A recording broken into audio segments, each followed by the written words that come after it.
Sanji used to be one of my favourite characters, up there with the other two-thirds of the monster trio, mostly because of his calm attitude and strategic thinking.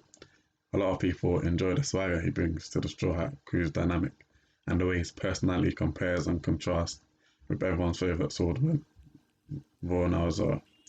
Don't get me wrong, this post isn't a Sanji bash, and it certainly isn't the Sanji versus Zoro toxic rant that we have in the fan base. So if that's what you came here looking for, it may be best to click away now. Hopefully, I still get the clickbait credit.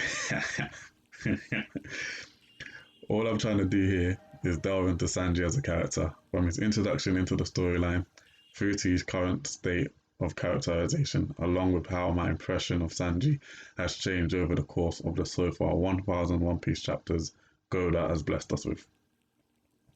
I work on the rule that once a chapter is animated, it is no longer considered spoiler, and my main focus will be on the Whole Cake Island arc and the character nuances presented leading up to that. I'll be avoiding discussing anything happening in Wano, mainly due to the fact that I haven't seen much in terms of new characterization for Sanji. So before anyone jumps down the comments with arguments that it all makes sense during Wano, I'd say give that one a miss. Anyone who isn't caught up with the anime, here's your fair warning. Let me tell you why I don't like Sanji. Throughout the story, Sanji has always been the more aloof, somewhat guarded character in the crew, at least on the surface level. His introduction was as the charming pirate restaurant chef that had a way with words and a ferocity when it came to his food. The Baratie arc is where we are introduced to the rough and tumble fighting chef, and most importantly where we are shown his passion for women, family life, and of course food. Skip forward an odd 800 chapters, and although we're shown moments that may have seemed slightly off-putting for the character throughout the series, don't worry, I'll get to those.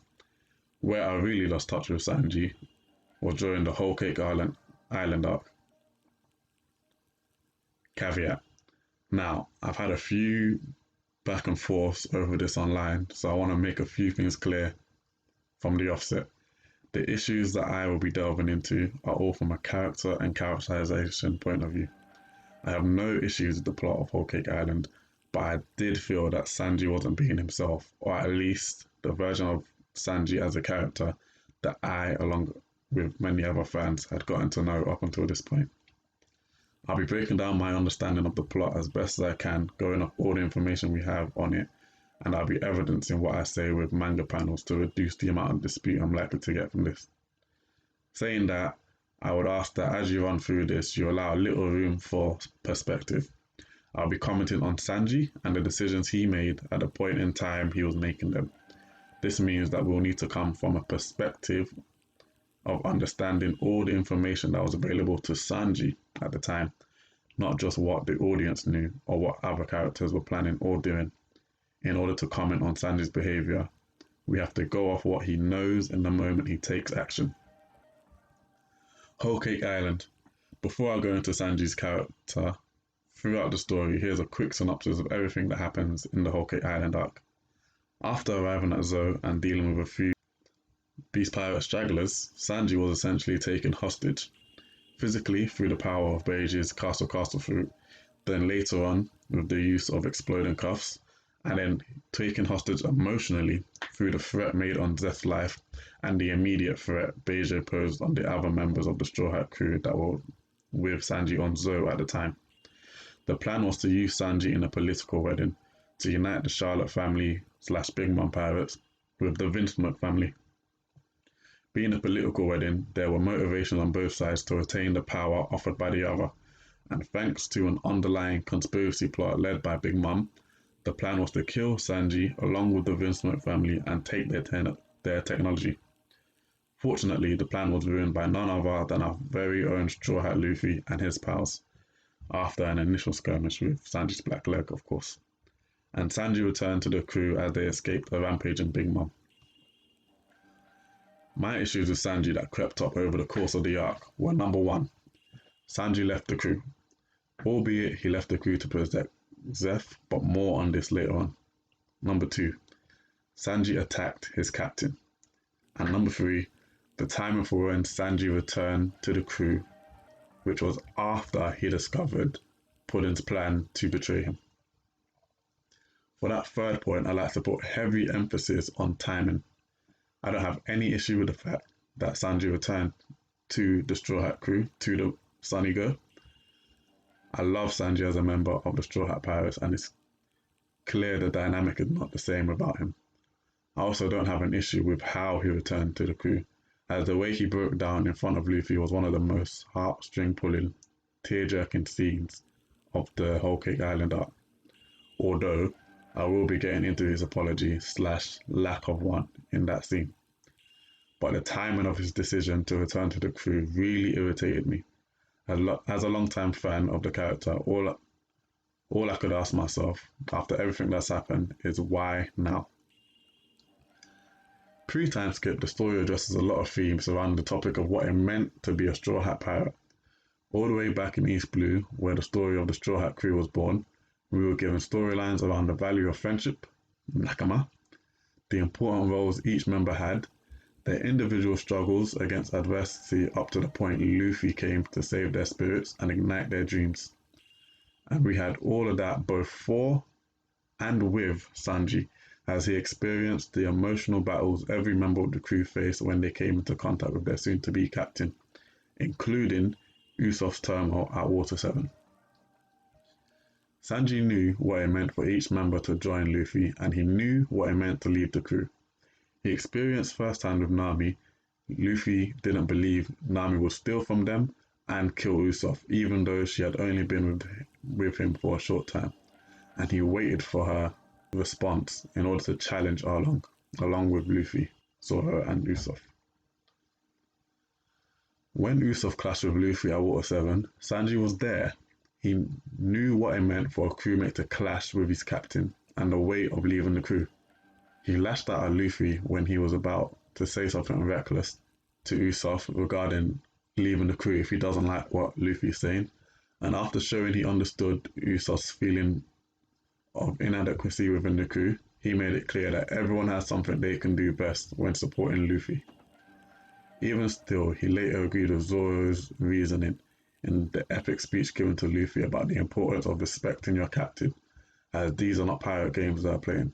And this is one factor that I'm going to repeat later on, so keep this in mind. Zoro's reasoning, Zoro's speech to Luffy about the importance of respecting your captain. When Robin left the crew, Sanji saw how Luffy responded, and without hesitating, he was there to challenge the entity as big as the world government just to bring her back. He wasn't even patient enough to wait for the crew on the sea train because as Luffy said to Zoro, would any of them have been able to sit back and wait? These moments shaped for me a character trait in Sanji, showing how much he values his crewmates, but also how relentless both he and Luffy are when it comes to getting someone back. So I couldn't reconcile this character that we've been shown across the story with the one in Zoro who thinks it's okay to leave the crew on a false promise to return and think no one in the crew will challenge that decision.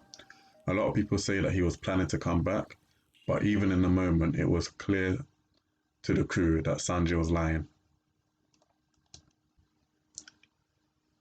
I want to compare Sanji's plan to leave and save the crew with Robin's plan during the Water 7 arc.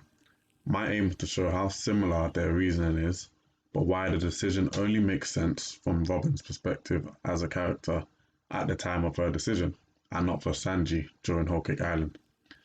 When Robin left the crew, it really was to protect a group of people she had only just become acquainted with, so understandably she did not want them to face the power as huge as the world government, or alternatively resenting her for staying with the crew, as she's experienced in the past people chasing her off for being chased by the world government. Her sacrifice, in essence, was to protect a crew of 6 people from the full power of the world government. She had seen their power destroy her home island in the past, so that trauma very understandably would make her assume that the Straw Hat crew would not have a chance in hell of surviving a similar attack. Robert didn't know the capability of the Straw Hats and their willingness to challenge a huge organization like the world government. What she did know was the power of the world government, and a normal crew would not survive the immediate threat of a Buster Core along with the power of the CP9 at Water 7.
Robin's wish was for them to be able to leave Water 7 safely at the cost of her own life, which is why Lucci spared them during their battle in Iceberg's mansion.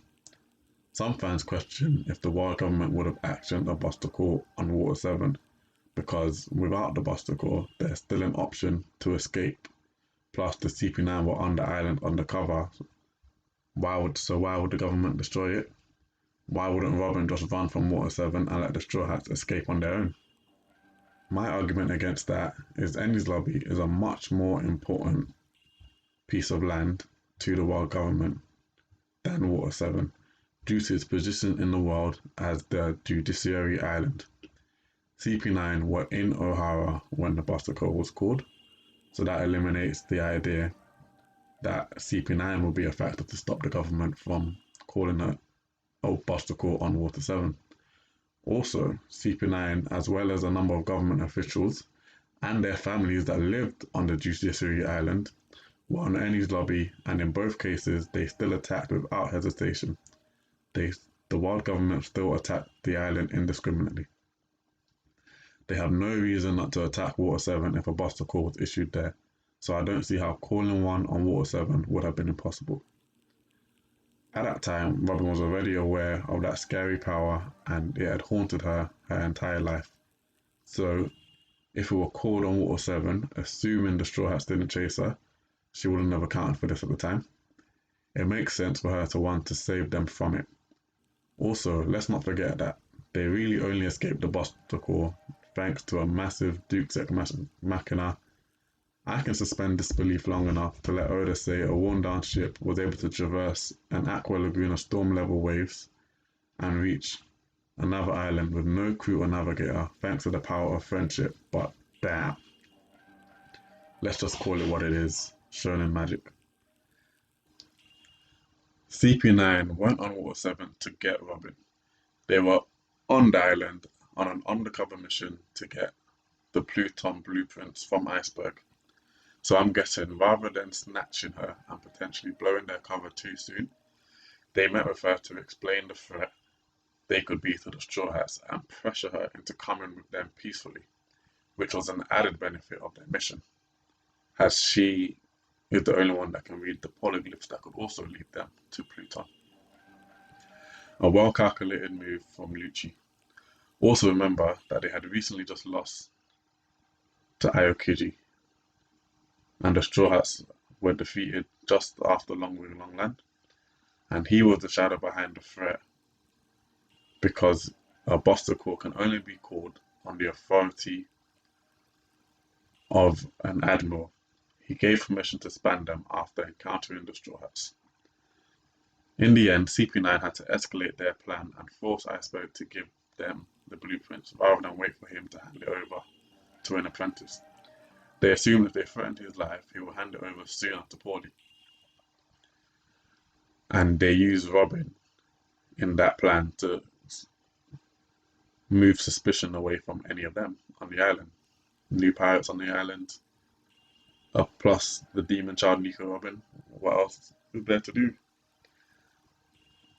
Then, in the middle of the attack on the Iceberg Mansion, they deduced that he had already handed the blueprints over to Frankie years beforehand. Off topic, I know, but basically they had a plan and Robin landing on Water 7 was just a perk that they took advantage of. The bond she got with Luffy and the crew came from having nowhere else to go after Luffy saved her from killing herself during the end of the Alabasta arc. Then that bond was strengthened and added to when she realized her dreams were not dead. In Skypiea, she found out that the true history is still out there and she needs to find it. Even though it was a small time frame, she was able to build that bond with them. But not enough happened for her to think that they were any match for the world government. In World, no one believed that. This is why the Straw Hats are the only pirates to ever attack Enies lobby. Even Yonko crews don't attack the world government without reason or backup of more than a 6-person crew. It was the most reckless thing the Straw Hats had ever done. Even though they survived in the end, at the time it was a deal to protect the crew at the cost of her life, so it made sense. We can see afterwards she's growing out of not believing in them. And when they got to Zoe, Neko and Duke said she'd be a target for being able to read the poneglyphs, to which she replied it'll be fine because she had her crew to protect her.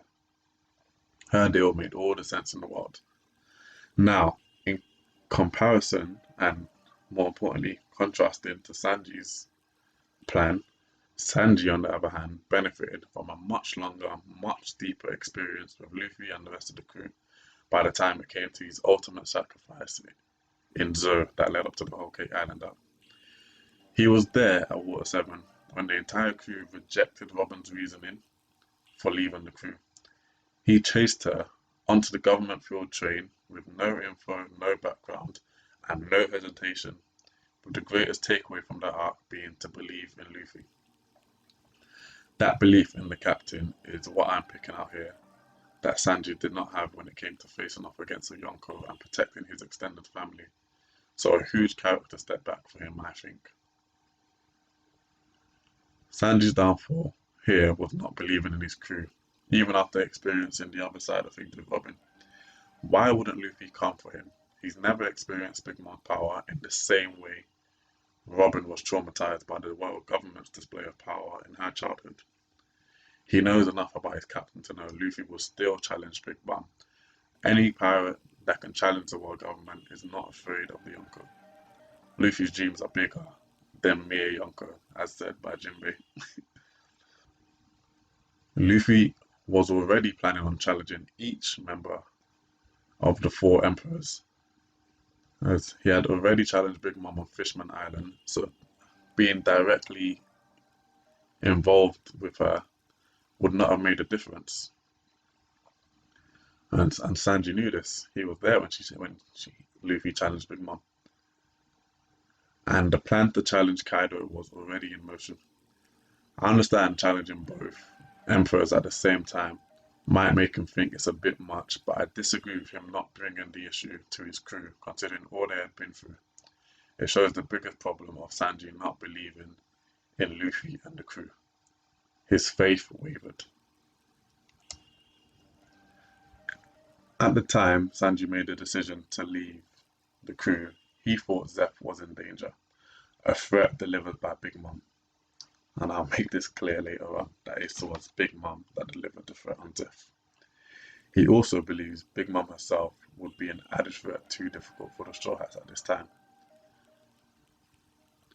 I don't want us to get bogged down in the details of Charlotte Linlin, Big Mom's plan, but I very much agree with the point that she truly didn't care about Zeph and the Beretti. She only threatened Zeph to get Sanji to the wedding, a Big Mom tea party invitation standard, in order to lay the trap for drama.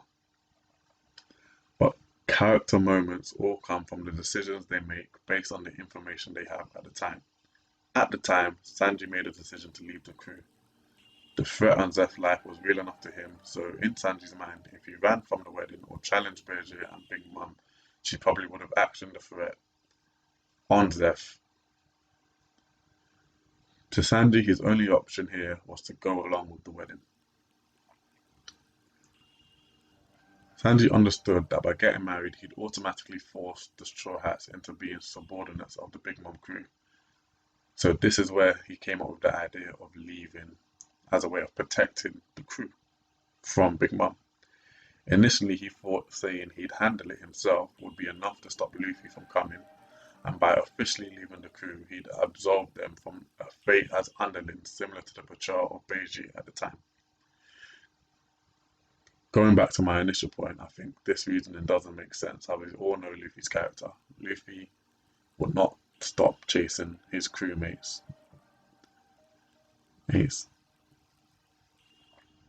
This is why after Luffy came for him, he tried to make it clearer that he left the crew, and Sanji did this by fighting Luffy and telling him to leave. When he battled Luffy, who didn't fight back, it wasn't over a huge disagreement and insecurity in his own strength like Usopp's battle with Luffy at Water 7. In fact, if we compare this to Usopp's moment, when both he and Luffy got heated and ended in a similar battle of pride / clash in views, I see no reason why Sanji's isn't as bad. The Luffy versus Sanji clash came about due to a lack of understanding, which in itself was because Sanji had not been clear in explaining his position and why he made this choice to leave the crew. Instead, he kicked sand in the face of his crew and captain. I believe here he went too far. It shows his disrespect, even though he had good intentions. It was all an act from Sanji's point of view. I very much understand that. I watched the show, I read the manga, don't worry guys. And Luffy could tell straight away, we all could. But again, going back to Usopp, Usopp had also put on a brave face. And it was an understandable battle, but it was still a showing of disrespect to the captain due to the fact that they disagreed with the captain's decision or the captain's pride, the captain's philosophy. In essence, it was a clash of pride where Sanji believes his method of dealing with the Big Mom issue is right and Luffy's method is wrong. His respect wavered.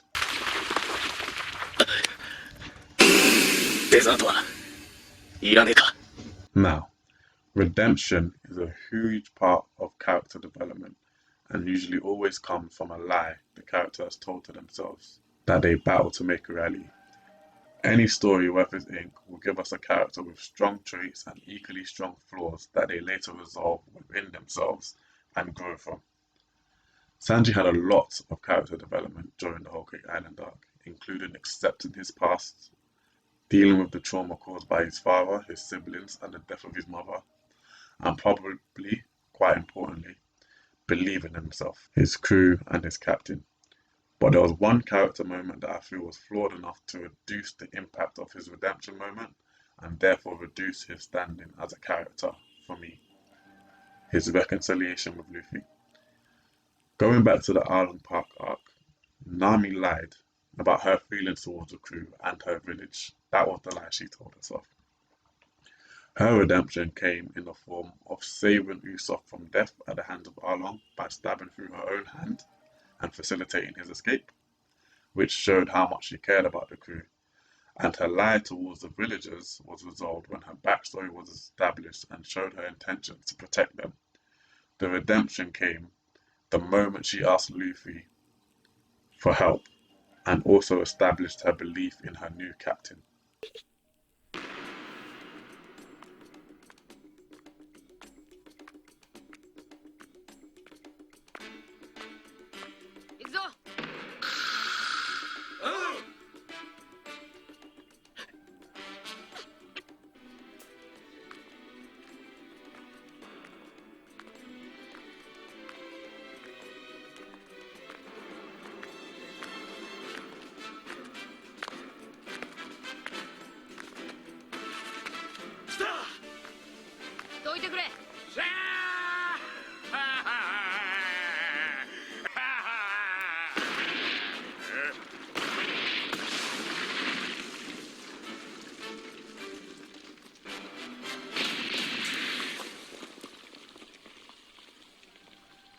なんだ。アーロンってのはドイツだ。 At Annie's lobby, Robin lied to herself about her desire to die so that she doesn't have to live in a world when no one cares about her and sees her as a burden.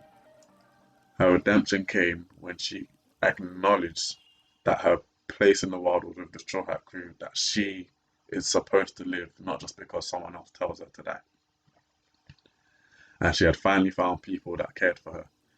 She immediately screamed from the top of her lungs that she wanted to live, and in doing so established her newfound belief in her crew and captain. いつか必ずお前を守ってくれる仲間が現れる。ル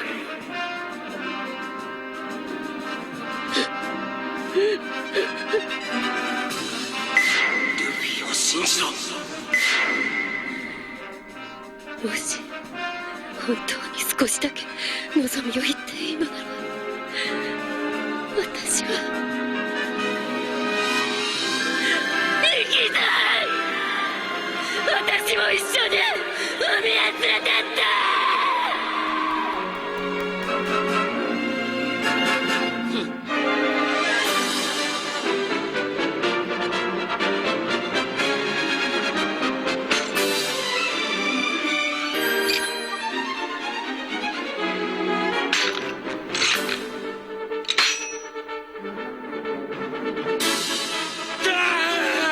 The segmented parts of Water 7 displayed Usopp's lie about being too weak to be part of the crew of monsters.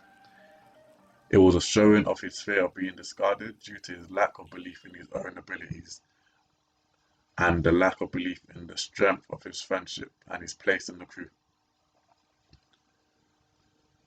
His redemption came when he acknowledged that everyone has something they can do that makes them strong, even if it's not physically.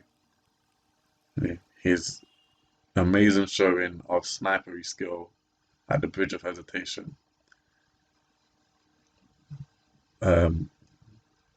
was his character moment in Enies Lobby. And his unyielding resolve to save his crewmates when he tagged along for the mission to rescue Robin also formed part of that redemption. Notice that Usopp's flaws never included losing faith in Luffy. He always believed in Luffy, he just didn't agree with Luffy's decision making. And that's why on the sea train he was able to tell Robin, you must believe in Luffy. His flaw, in fact, was always his pride. And the redemption note for his pride was different to Nami and Robin's redemption note for their lack of belief, lack of faith. Usopp had to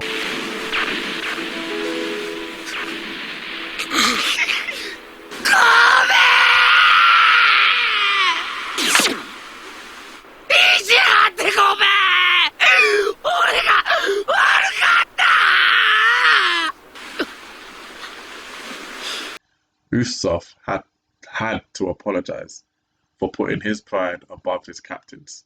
He had to get on his knees directly before the crew and the captain and beg to return before he could be fully redeemed as a character and a member of the Straw Hat crew. Sanji's storyline in Whole Cake Island came with a double whammy. Not only did he show a lack of faith in his captain, he also allowed his pride to get in the way of showing respect to his captain, a pirate no-go area. Before overhearing Puddin, he was resolved to get married and living his life with her. And that in itself was going to be his way of giving away his life to protect Zeph and his crew, the Straw Hats. He was giving away his freedom. But when he found out that the wedding was a lie, why did this change his resolve of protecting the crew and Zeph? I'd say all other factors at this point are exactly the same for Sanji, and he had already accepted a version of his death through his freedom and cooking being taken away. First, technically Zeph was still in danger at the moment he heard Puddin's plan for the wedding to kill Sanji and Ojama. Reiji never said that Zeph was safe. She asked him to escape, let Germa die and figure out what to do about Zeph afterwards. Her reasoning was Big Mom had no interest in Zeph as long as she got Germa. But at this moment, Sanji decided that he also wanted to save Germa. So in Sanji's mind, Zeph is still in danger, but now he has the added problem of wanting to save his family, Germa. Secondly, the crew still don't have the ability to challenge Big Mom head on. If he had continued with his plan to go through with the wedding, whether they got married or he was killed, his plan would have still worked. Zeph and the Straw Hats would have been safe. Big Mom would have got what she wanted in terms of Germa and their technology. But his initial plan of protecting Zeph and the Straw Hats was good, even at the cost of his own life. In the same way, Robin would have died at Enies Lobby, and Nami would have given her freedom to forever be part of Harlem's crew to protect the Straw Hats. At the cost of Sanji's life, his plan would have worked and made sense.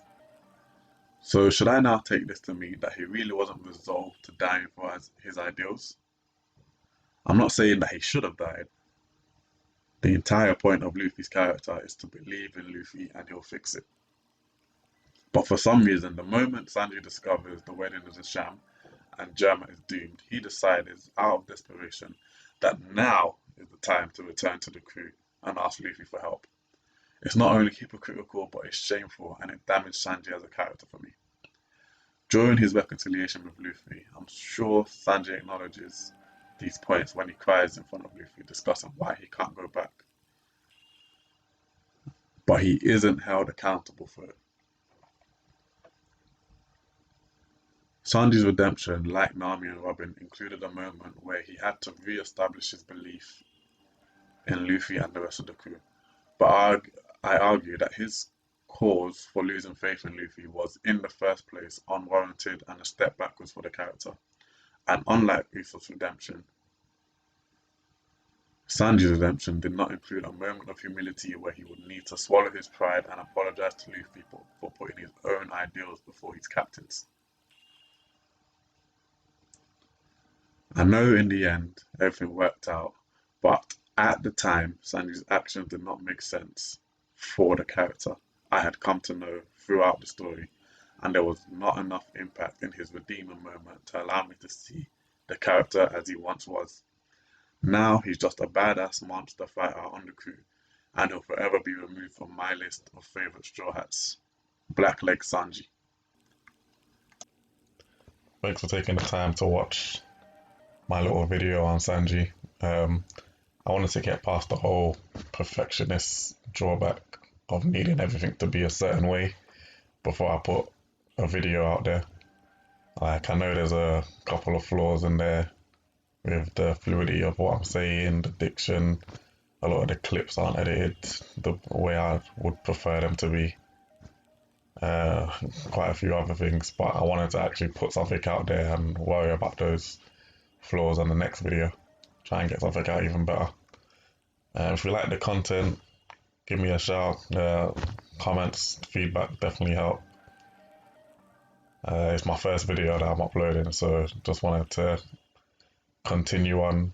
There's going to be a lot more on the One Piece topic, but I do want to try and do more character analysis on other shows that I like. I've linked a Tumblr post that I made related to this video because my writing hopefully is a little bit more better than my YouTube presentation skills right now. So if you're interested, give that a click. Thanks again. Have a nice day.